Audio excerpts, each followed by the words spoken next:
Sindhi वायरो Sindhi info channel ते हिकु दफ़ो ॿीहर भलीकार। मां आहियां अब्दुल क़यूम। हिन वीडियो में तव्हांखे सिंध जा अहिड़ा 5 कल्चर ॿुधाईंदासीं जेके इनशाअल्लाह सदियनि ताईं ज़िंदा रहंदा। वीडियो शुरू करण खां पहिरियां जेकॾहिं तव्हां असांजो चैनल सब्सक्राइब न कयो आहे त हिनखे सब्सक्राइब करे छॾियो। हिन सां असांजी हर वीडियो तव्हांखे सभ खां पहिरियों मिलंदी। अचो त हलूं था वीडियो जी तरफ़, ॾिसूं था सिंध जा 5 मशहूरु कल्चर। चांहि जंहिंखे अंग्रेज़ी में टी चवंदा आहिनि। सिंध में चांहि जी जॻह का ॿी चीज़ नथी वठी सघे। सिंध जा ॻोठ हुजनि या सिंध जा शहर, तव्हांखे जॻह जॻह ते चांहि जा होटल नज़र ईंदा। या वरी सिंध जी महिमान नवाज़ी हुजे, महिमान खे चांहि न पीआरियूं सारी महिमान नवाज़ी अधूरी रहिजी वञे थी।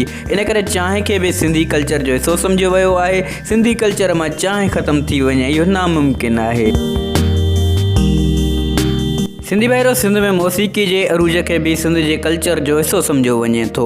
इहा ॻाल्हि अलॻि आहे त अॼुकल्ह वाताॻाड़ा फ़नकार अची विया आहिनि जंहिं सबबु हक़ीक़ी सिंधी मौसीक़ी खे नुक़सानु रसियो आहे। पर सिंध मां वॾा वॾा फ़नकार पैदा थिया आहिनि जंहिंमें अब्दा परवीन, अलण फ़क़ीर, सरमन सिंधी या जलाल चांडियो हुजे। हिननि मौसीक़ी ज़रिए सिंध जो नालो रोशन कयो। सिंध में मौसीक़ी सदियनि खां हलंदी आई आहे ऐं सदियनि ताईं हलंदी। दोस्तों, सिंध में ठहंदड़ रिलियूं बि पंहिंजी हिकु अलॻि सुञाणप रखनि थियूं। रिली ख़ासि सिंध जी सूखड़ी आहे। सिंध जो उहो कहिड़ो घरु आहे जंहिंमें रिली न आहे। पुराणनि कपिड़नि खे टुकड़ा टुकड़ा करे हिकु रंगीन ख़ूबसूरत चादर जी शक्ल ॼण को सिंधी औरतनि खां सिखे। ॿार जो रिलको हुजे या घोट जी सेज, रिली साथ निभाईंदी आहे। तंहिं करे चई सघिजे थो त रिली बि सिंध जे कल्चर मां कॾहिं बि ख़तमु न थींदी इंशाअल्लाह।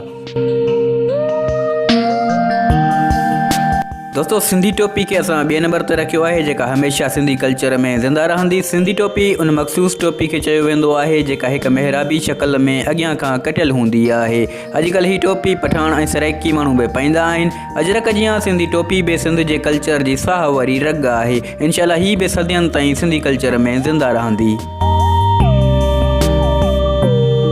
सिंधी वायरो सिंधी अजरक खे हिन वीडियो में असां पहिरें नंबर ते रखियो आहे त हीउ हमेशह सिंध जे कल्चर में ज़िंदा रहंदो। अजरक सिंधी सक़ाफ़त जी मुखिया सुञाणप आहे जंहिंखे आम तौर ते रस्मनि, सक़ाफ़ती मौक़नि ऐं घोट ऐं घोटणियूं शादियुनि में ओॾींदा आहिनि। सिंधियुनि पारां महिमाननि खे अजरक सूखड़ी तौरु ॾियण जो बेरवाज पिणु आहे। अजरक पींगे खां क़बर ताईं सिंधियुनि सां गॾु हलंदो आहे जंहिं सबबु चई सघिजे थो त अजरक कॾहिं बि सिंधी कल्चर मां ग़ाइबु न थी सघंदो।